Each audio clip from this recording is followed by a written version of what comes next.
үйүңө киргизбейсиң. Биринчиси процент. Арам. Процент бербе. Процент. Буга шериктеш дагы болбо, аралашпа.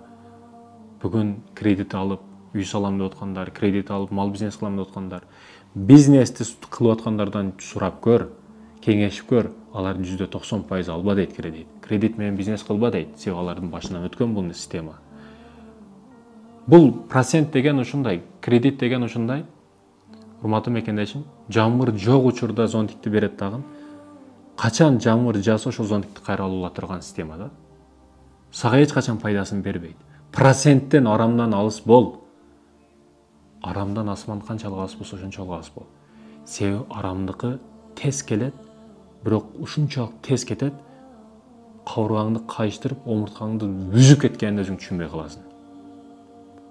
Адалдыкы тамчылап келет, бирок чугундуу болот, рахаттуу болот. Проценттен, ал эми экинчиси арам рызык.